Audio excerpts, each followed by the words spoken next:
함께 기도드리겠습니다. 아버지 하나님, 오늘도 목 잡는 양처럼 헤매고 힘겹고 어려운 삶을 살지 않도록 여기 첫 시간 우리를 부르신 줄 믿사오니 우리의 선한 목자 되어 주셔서 오늘도 갈 바를 깨우쳐 주시고 갈 길을 지도하여 가르쳐 주시고 우리의 연약함을 주의 능력으로 붙드시며 함께하여 주시옵소서. 예수님 이름으로 기도합니다. 아멘. 오늘 우리에게 주시는 하나님 말씀은 사무엘하 5장 1절부터 3절의 말씀입니다.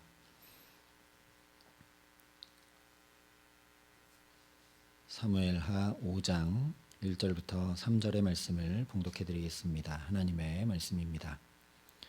이스라엘 모든 지파가 헤브론에 이르러 다윗에게 나와 이르되 보소서, 우리는 왕의 한 고륙이니이다. 전에 곧 사울이 우리의 왕이 되었을 때에도 이스라엘을 거느려 출입하게 하신 분은 왕이시었고 여호와께서도 왕에게 말씀하시기를 내가 내 백성 이스라엘의 목자가 되며 내가 이스라엘의 주권자가 되리라 하셨나이다 하니라.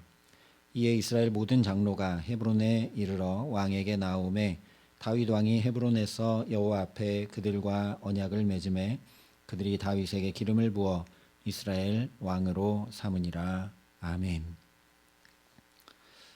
오늘 말씀은 드디어 다윗이 온 이스라엘의 왕위에 오르게 되는 것을 전해주고 있습니다. 전에도 한번 말씀드렸듯이 다윗이 여러 차례 기름 부음을 받게 되는데 그 이유는 이스라엘의 왕은 하나님께 먼저 택함받고 기름 부음 받아야 하고 왕다운 직무를 행하여 증명해야 했고 마지막으로는 온 백성에게 인정받고 추대받아야 하기 때문에 다윗이 그 과정을 거치고 있습니다. 그런데 이 장에서 다윗이 헤브론에 올라와 유다 지파의 왕으로 세움받을 때는 그저 유다 사람들이 와서 거기서 다윗에게 기름을 부어 유다 족속의 왕으로 삼았더라라고 단순히 그냥 왕이 된 사실만을 전해 주었습니다.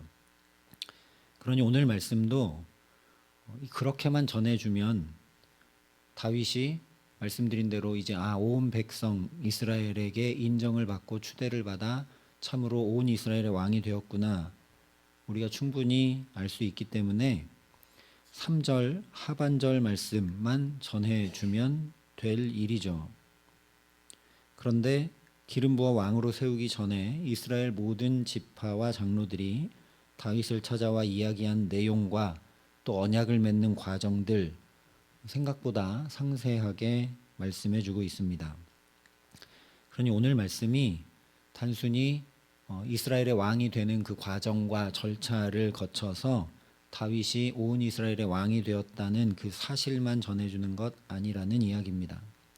그보다 훨씬 중요한 것, 즉 세상의 왕들과 다른 이스라엘의 고유한 왕의 개념과 직무를 다윗이 오늘 온 이스라엘의 왕이 되는 일을 통해 말씀해 주고 있습니다.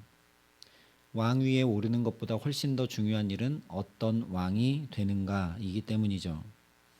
가장 먼저 1절에 이스라엘 모든 지파가 헤브론에 이르러 다윗에게 나와 이르되 보소서, 우리는 왕의 한 고륙이니이다 라고 말씀을 합니다. 인간적으로 보면 이것은 당연히 그동안 있던 오해를 풀기 위함이죠. 11지파가 따로 모여서 아브넬 휘하에 다윗을 적대했던 것 결코 아닙니다 라고 우리를 적으로 보지 마시고 이제 우리의 왕이 되어 주십시오 라고 우리는 왕의 한 고륙입니다 이야기하고 있는 거죠. 지금까지는 부득이하게 사울 집안을 섬기며 살았던 우리를 불쌍히 여기시고 우리도 한 형제이니까 잘 돌봐주십시오라는 의미가 여기 담겨 있습니다. 그렇다면 우리는 자연스럽게 창세기 요셉과 그 형제들을 생각해 볼 수 있습니다. 요셉은 애굽의 총리인데 아버지 야곱마저 죽게 되니까 나머지 형제들이 모두 근심에 쌓여 요셉에게 나와 이렇게 얘기합니다. 당신의 아버지가 돌아가시기 전에 명령하여 이르시기를 너희는 이같이 요셉에게 이르라 내 형들이 내게 악을 행하였을지라도 이제 바라건대 그들의 허물과 죄를 용서하라 하셨나니 당신 아버지의 하나님의 종들인 우리 죄를 이제 용서하소서. 오늘 이스라엘 백성들이 다윗에게 나와서 얘기하는 것과 비슷하죠. 자기들을 보호해주던 아브넬이 이제 죽고 없고 다윗이 이제 왕의 권세자가 되는데 이 형들의 처지처럼 나와서 우리 한 고륙입니다 이렇게 얘기하고 있는 겁니다. 형들이 그렇게 얘기하니까 요셉이 울면서 모두 하나님 행하신 일이니 두려워하지 말라라고 하면서 내가 당신들과 당신들의 자녀를 기르리이다 이렇게 얘기합니다. 그러니까 성경은 오늘 이 다윗이 왕이 되는 이야기를 통해 이스라엘의 왕은 백성들의 그런 두려움을 살피고 위로하며 돌보고 섬기는 왕이 되어야 함을 보여주고 있는 것입니다. 그렇기 때문에 곧바로 2절을 보면 전에 곧 사울이 우리의 왕이 되었을 때에도 이스라엘을 거느려 출입하게 하신 분은 왕이시었고 라고 이야기하고 있는 걸 보게 됩니다. 사울은 군림하고 다스리며 백성들을 두렵게 하고 심지어 자신의 딸인 메랍과 미갈도 자기의 목적을 달성하기 위해 수단과 방법으로 사용할 정도로 백성들을 이용했고 자기 아들 요나단에게도 창을 던질 정도로 백성들을 돌보기는커녕 자기의 안위만을 구했던 왕이었기 때문입니다. 그래서 지금 백성들의 말은 무슨 말이냐면 겉으로는 사울이 왕이었는지 몰라도 실제로는 다윗 당신이 왕이셨다라는 거죠. 사무엘상 22장에 보면 환난당한 자 모든 자와 빚진 모든 자와 마음이 원통한 자가 다 다윗에게 모여들었다라는 말씀이 있습니다. 그러니까 백성들이 느끼기에도 사울이 왕이 아니라 실제로 우리를 돌봐주고 살펴주고 그랬던 왕은 다윗입니다라고 얘기하고 있다라는 거죠. 뿐만 아니라 우리 성경에는 그저 한 혈통, 한 형제, 한 민족인 것을 왕의 한 고륙입니다라고 이야기하고 있는 것처럼 보이지만 원문으로 보면 여기 놀라운 의미가 담겨 있는 걸 알게 됩니다. 이 보소서 우리는 왕의 한 고륙이니이다라고 한 1절의 표현을 그대로 직역해 보면 보세요 우리는 당신의 뼈이며 당신의 살이 우리입니다 라고 되어 있습니다. 우리가 잘 알고 있는 바로 그 표현 아담이 하와를 보면서 이는 내 뼈 중에 뼈 살 중에 살이라 했던 것과 비슷한 말이죠. 실제 이 1절의 표현 중에 일부는 단어도 창세기와 똑같은 단어를 사용하고 있습니다. 그러니까 이것은 단순히 우리는 한 형제지 않습니까? 한 민족이지 않습니까? 그런 것을 강조하는 정도의 말씀이 아니라는 겁니다. 그야말로 뼈 중에 뼈, 살 중에 살처럼 백성들을 다윗이 왕이 자신처럼 아끼고 돌보고 사랑해야 된다라는 것이죠. 세 번째로 2절 하반절에 보면 이스라엘 모든 지파가 여호와께서도 왕에게 말씀하시기를 내가 내 백성 이스라엘의 목자가 되며 내가 이스라엘의 주권자가 되리라 하셨나이다 이야기합니다. 즉 그저 혈육이고 같은 민족이니 소위 말하는 대로 우리가 남이가 하면서 그동안의 오해와 벽을 허물고 이제 왕이 되어달라는 그런 정도의 이야기 아니라는 겁니다. 이 이스라엘 백성들이 그동안 오해도 있었고 마치 당신을 적대하는 것처럼 보였지만 우리는 한 민족이고 함께해야 할 사람들이고 우리를 돌봐주시고 우리의 왕이 되어주십시오. 인간적인 어떤 요청만 하고 있는 것 아니라는 겁니다. 사울과는 좀 다른 왕이 되어서 우리를 돌봐주시고 우리의 두려움도 연약함도 살피시고 우리의 참된 왕이 되어주십시오. 이렇게 얘기하고 있는 정도가 아니라는 거죠.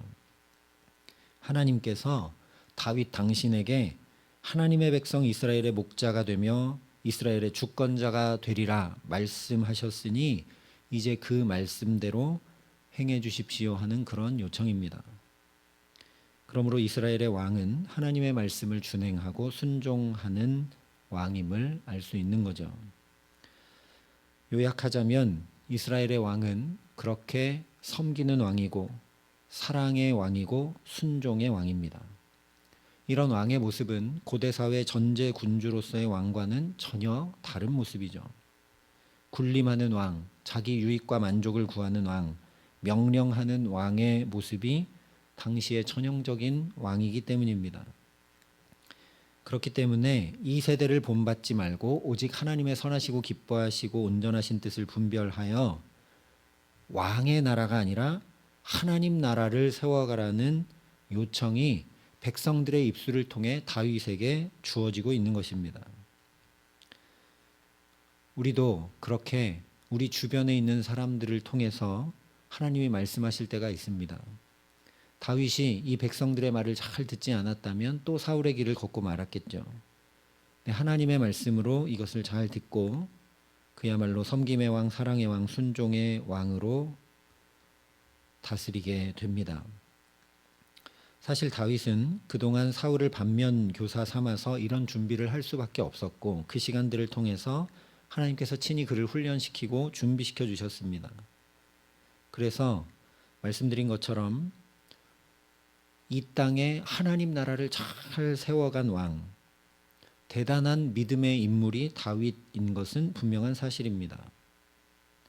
하지만 우리가 잘 알고 있는 것처럼 다윗도 이런 이상적인 왕의 모습, 하나님께서 이런 왕이 되라고 말씀해 주셨던 것들을 잘 이루고 견지하지는 못했습니다.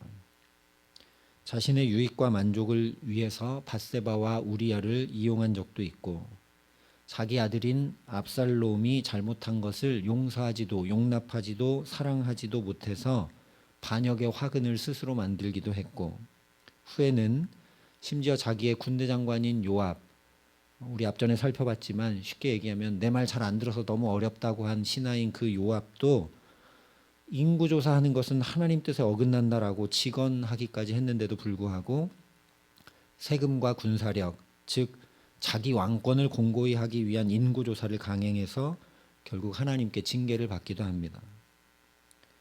그러니 오늘 말씀은 우리도 다윗처럼 섬기고 사랑하고 순종하며 그런 삶을 부단히 살아내어서 우리 삶에 하나님 나라를 잘 이루어가라 그런 말씀이 아니라는 겁니다.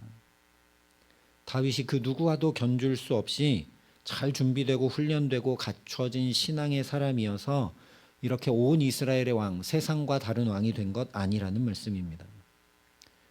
오히려 다윗을 보면서 심지어 하나님이 그렇게 오랜 기간 준비도 시켜주시고 훈련도 시켜주셨는데도 불구하고 다윗도 스스로 힘쓰고 애쓰고 했는데도 불구하고 온전히 서기 어렵다라는 것을 잘 보라는 겁니다. 다윗도 그랬는데 오늘 우리라고 뾰족한 방법이 있거나 다른 능력이 있는 것 전혀 아닌 것이죠. 그렇기 때문에 오늘 이 말씀이 이상적인 왕의 모습을 이스라엘의 목자라고 밝혀주고 있습니다. 이스라엘의 목자라고 하는 말씀을 들으면 우리는 곧바로 예수님을 생각하게 되죠. 예수님께서 나는 선한 목자라 분명히 말씀해 주셨습니다. 오늘 온 이스라엘 백성들이 나와서 부푼 꿈과 마음으로 이런 왕이 되어달라고 요청하고 하나님도 그렇게 말씀하셨다고 이야기하고 그래서 기름 부어 세운 다윗도 참되고 유일한 선한 목자이신 예수님의 그림자이고 예표일 뿐이다 라는 말씀입니다. 예수님께서 선한 목자 되신 이유는 당연히 섬김과 사랑과 순종의 본을 보이시면서 선한 목자는 양들을 위해 목숨을 버린다 하신 말씀 그대로 십자가에 우리를 위해 생명까지 다 내어주셨기 때문입니다.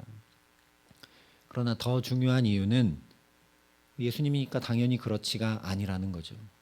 그 선한 목자의 길, 십자가의 길 걸으시기 위해 예수님도 새벽 미명마다 때마다 일마다 겟세마네에서 마지막 십자가 위에서까지도 기도하셨다라는 데 있습니다. 예수님도 그렇게 부단히 기도하심으로 하나님께 은혜를 덧입으셨기 때문에 하나님의 말씀과 사랑과 성령이 그렇게 끊임없이 임해 왔기 때문에 선한 목자의 길을 온전히 걸으시며 우리의 구원자 되셨다라는 사실입니다. 그러니 우리가 따라야 할 본은 오늘 다윗이 아니라 예수 그리스도 한 분뿐입니다. 날마다 말씀이 임해오고 날마다 성령이 임해오며 날마다 하나님의 사랑이 확인되게 되면 자연히 섬김과 사랑과 순종의 길을 가게 되어 있습니다. 다윗도 어긋날 때 보면 백성들은 다 전장에 나가 있는데 자기는 왕궁에 거닐다가 시험에 들게 되죠. 하나님 앞에 서는 저와 여러분 될 수 있기를 바랍니다. 오직 예수님 바라보며 말씀을 구하고 성령을 구하며 충만한 하나님의 사랑이 오늘도 내게 차고 넘치게 임해 오기를 구하는 저와 여러분 될 수 있기를 간절히 기도합니다. 그 은혜가 우리를 오늘도 충만히 다스리기에 예수님 그러하셨듯 자연히 걸음마다 하나님 나라를 살아가게 하시는 귀한 은총 더해 주시기를 예수님의 이름으로 간절히 축원합니다. 함께 기도하시겠습니다. 아버지 하나님, 우리도 순종하고 섬기고 사랑하며 우리의 삶에 아름다운 하나님 나라를 만들어가고자 하나 우리의 연약함과 부족함이 늘 넘어지게 하고 늘 엇길로 가게 하는 것을 주님 긍휼히 여겨 주시옵소서. 그래서 오늘도 이 첫 시간부터 주 앞에 엎드려 은혜를 구합니다. 말씀이 임해와 나를 가르쳐 지도하지 않으면, 주님의 성령이 임해와 나를 붙들어 인도해 주시지 않으면, 주님의 사랑이 충만히 임해와 그 사랑에 감격하지 않으면 하나님 또 실족할 수밖에 없고 좌우로 치우칠 수밖에 없으니 주님, 이 기도의 시간 우리에게 은혜 위에 은혜를 부어 주시옵소서. 날마다 하늘의 은혜를 덧입어 사셨던 예수님 뒤따라 오늘도 그렇게 오직 주의 은혜 덧입어 살아감에 부족함 없도록 이 시간 우리 가운데 임재하시고 역사하여 주시옵소서. 이제는 주 예수 그리스도의 은혜와 하나님의 사랑과 성령님의 교통하심이 여기 머리 숙여 오직 주의 은혜에 붙들려 살아가기를 소원하고 결단하는 여기 모든 주의 성도들과 사랑의 빛교회 모든 교우들과 이 나라 이 민족과 이 귀한 복음을 오늘도 세계 만방에 전하시는 선교사님들 가운데 이제로부터 영원토록 함께 하시기를 간절히 축원하옵나이다. 아멘.